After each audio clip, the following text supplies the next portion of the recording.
নমস্কাৰ ষ্টুডিঅ'ৰ মজ্জাত মই মিনহাস হেয়া প্ৰধানমন্ত্ৰীয়ে হওক মুখ্যমন্ত্ৰীয়ে হওক মন্ত্ৰীয়ে হওক অথবা বিধায়কেই হওক সকলোৱে মানিব লাগিব দলৰ অনুশাসন সকলোৱে বজাই ৰাখিব লাগিব দলৰ মৰ্যাদা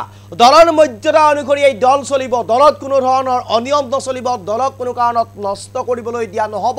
অনুশাসন ভংগ কৰিবলৈ দিয়া নহব প্ৰধানমন্ত্ৰীয়ে হওক মুখ্যমন্ত্ৰীয়ে হওক সকলোৱে দলৰ অনুশাসন মানি চলে গতিকে প্ৰতিগৰাকী মন্ত্ৰী বিধায়ক কাৰ্যকৰ্তা কৰ্মকৰ্তা সকলোৱে দলৰ অনুশাসন মানি চলিব লাগিব দলৰ মৰ্যাদা বজাই ৰাখিব লাগিব দলৰ নীতি নিয়মৰ ভিতৰত থাকি আগবাঢ়ি যাব লাগিব দলীয় যদি অনুশাসন মানি নচলে তেতিয়া হলে মই সভাপতি হিচাপে সেই নৈতিক দায়িত্ব আছে যে দলৰ অনুশাসন খোৱাই দিয়া দলৰ অনুশাসন খোৱাই দিয়াৰ নৈতিক দায়িত্ব মোৰ আছে আৰু সেইবাবেই মই দলৰ অনুশাসন ভংগ হ'বলৈ দিব নোৱাৰো দলৰ মৰ্যাদা হানি হ'বলৈ দিব নোৱাৰো দলৰ নীতি নিয়ম নষ্ট হ'বলৈ দিব নোৱাৰো হেয়া লাগিলে মন্ত্ৰীয়েই হওক বিধায়কেই হওক প্ৰধানমন্ত্ৰীয়েই হওক মুখ্যমন্ত্ৰীয়েই হওক মন্ত্ৰী জয়ন্ত মল্ল বৰুৱাৰ সমষ্টিত জনপ্ৰিয়তা থাকিব পাৰে কিন্তু সেই জনপ্ৰিয়তাৰ বাবে অনুশাসন যদি ভংগ হয় নীতি নিয়ম যদি ভংগ হয় সেয়া কেতিয়াও গ্ৰহণ কৰা নহব এই মুহূৰ্তত সবিশেষ প্ৰধানমন্ত্ৰী মুখ্যমন্ত্ৰী মন্ত্ৰী বিধায়ক সকলোৱে মানিব লাগিব দলৰ নিয়ম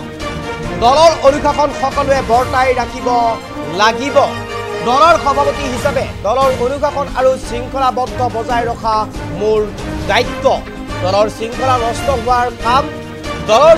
নষ্ট হোৱাৰ কামত কাকো কেতিয়াও ৰেহাই নকৰো কম্প্ৰমাইজ নকৰো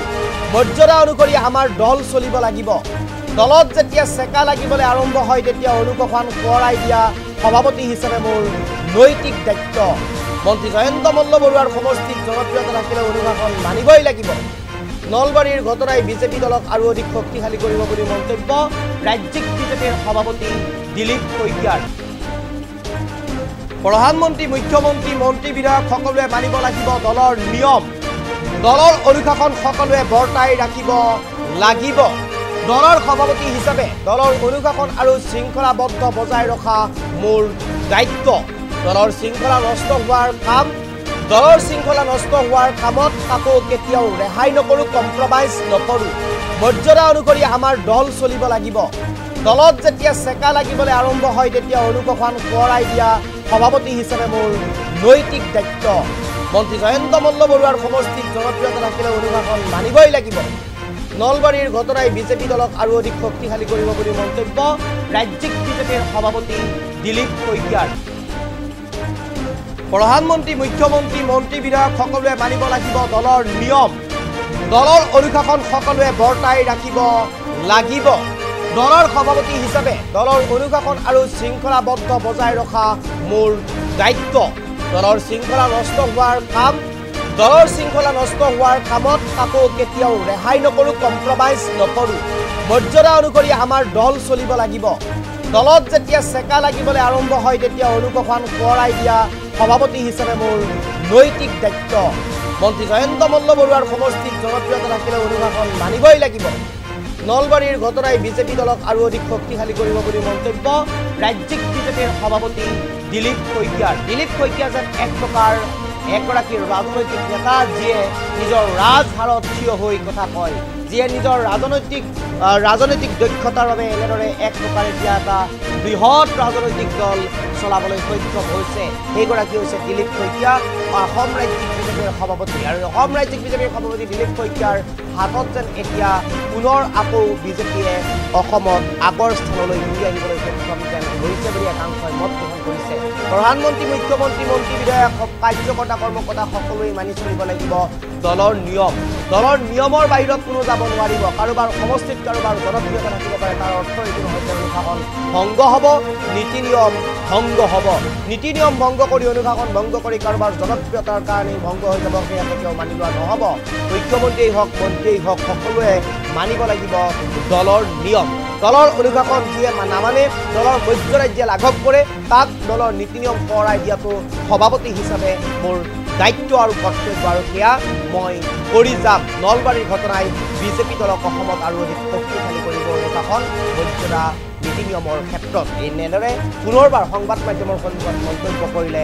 ৰাজ্যিক সভাপতি বিজেপিৰ দিলীপ শইকীয়া। এই মুহূৰ্তত দিলীপ শইকীয়া মন্তব্যটো আচাৰি শুনাব বিচাৰিছোঁ। নলবাৰীৰ ঘটনাটোক লৈ ইয়াত ৰাজনৈতিক যিটো এটা বাতাবৰণ সৃষ্টি কৰিব বিচাৰিছে আৰু এই নলবাৰীৰ ঘটনাটো আমাৰ দলটোক আৰু অধিক শৃংখলাবদ্ধ কৰাৰ আৰু অধিক শক্তিশালী কৰাৰ আমাৰ মাজত যি বুজাবুজি আছে তাক আৰু অধিক শক্তিশালী কৰাৰ বাবে মই কালি অনুশাসন বৰ্তাই ৰখাৰহে ধমক দিছিলোঁ। ব্যক্তিগতভাৱে কাৰোবাক বেয়া পাওঁ ভাল পাওঁ সেইটো ধমক নাছিল। অনুশাসন সকলোৰ কাৰণে সমান, মন্ত্ৰীৰ কাৰণেও সমান, বিধায়কৰ কাৰণেও সমান, বুথৰ সভাপতিৰ কাৰণেও সমান, ৰাজ্যিক সভাপতিৰ কাৰণেও সমান। মাননীয় প্ৰধানমন্ত্ৰী ডাঙৰীয়াও দলৰ অনুশাসন মতে দলৰ নীতি নিয়মক শ্ৰদ্ধা কৰে। মাননীয় মুখ্যমন্ত্ৰী ডাঙৰীয়াই দলৰ অনুশাসন মতে দলৰ নীতি নিয়মক শ্ৰদ্ধা কৰি আছে। মন্ত্ৰী বিধায়কসকলেও কৰি আছে। কিন্তু তাৰ মাজত যদি কেতিয়াবা অনাহুত এনেকুৱা পৰিৱেশ আহে, নিশ্চিতভাৱে মই দলটোৰ সভাপতি হিচাপে দলটোৰ অনুশাসন আৰু দলটোক শৃংখলাবদ্ধ কৰাৰ দায়িত্ব মোৰ ওপৰত থাকিব আৰু মই কেতিয়াও দলৰ শৃংখলা হানি হোৱা কামত কাকো কেতিয়াও এই ক্ষেত্ৰত মই মানে কনচিডাৰ নকৰোঁ আৰু মই এই ক্ষেত্ৰত কম্প্ৰমাইজ নকৰোঁ। সেইটো মোৰ মানে বিশেষ মোৰ বুলি নহয়, প্ৰতিগৰাকী দলৰ কাৰ্যকৰ্তাৰ মনৰ এইটো বাসনা যে দলটো শৃংখলাবদ্ধ হৈ চলিব লাগে, দলটো অনুশাসন মৰ্যাদাৰ চলিব লাগে। গতিকে এই মৰ্যাদা অনুশাসন শৃংখলাবদ্ধতা আমাৰ দলৰ অলংকাৰ। সেই অলংকাৰত যদি কেতিয়াবা মানে চেকা লাগিব মানে পৰিৱেশ আহে, তেতিয়া নিশ্চিতভাৱে এই কথাখিনি সোঁৱৰাই দিয়াৰ নৈতিক দায়িত্ব আৰু কৰ্তব্য সভাপতি হিচাপে মোৰ ওপৰত ন্যস্ত আছে। এইখিনিয়ে কথা, তাতকৈ আৰু বেলেগ কথা নাই না। মই জয়ন্ত মল্ল বৰুৱাক মই যিখিনি কথা কৈছোঁ, কাৰণ তেওঁৰ সমষ্টি হয়, এই কথাটো সঁচা যে তেওঁৰ সমষ্টি হয়, সমষ্টিটোত তেখেতৰ মানে এটা বিশেষ প্ৰভাৱ আছে, জনপ্ৰিয়তা আছে। তাৰ মাজত কিন্তু দলটোৰ এই যে মণ্ডল সভাপতি বা অন্যসকলে যি ধৰণৰ এটা পৰিৱেশ কৰিব লাগিছিল, কথাটো কৈছোঁ কালি, সেই ধৰণৰ পৰিৱেশটোত অকণমান পৰিকল্পনাত ক'ৰবাত খুটি নাটি ৰৈ গৈছিল। সেইকাৰণে মই মণ্ডল সভাপতিগৰাকী এই বিষয়ে ধমক দিছোঁ যে এনেকুৱা অনুশাসনহীনতা বা উচ্ছৃংখলতা আমাৰ দলত ভৱিষ্যতৰ দিনত যাতে কোনেও নকৰে। এইটো কেৱল এজন মণ্ডল সভাপতিক উদ্দেশ্য কৰি কোৱা কথা নহয়, প্ৰতিগৰাকী মণ্ডল, জিলা, বুথ সকলোকে মই এইটো আহ্বান জনাইছোঁ আৰু ময়ো চেষ্টা কৰোঁ যাতে শৃংখলাবদ্ধভাৱে দলটোক মই নেতৃত্ব দিব পাৰোঁ।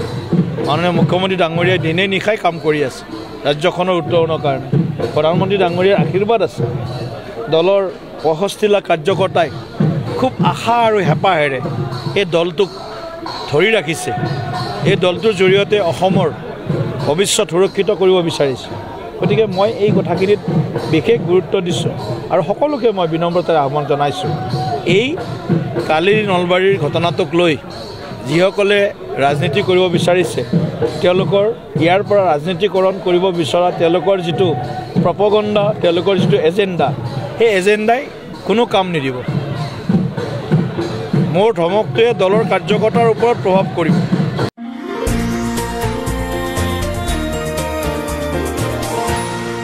এনিটক্স, সুতৰ বিপৰীতে ৰাইজৰ স্বাৰ্থ।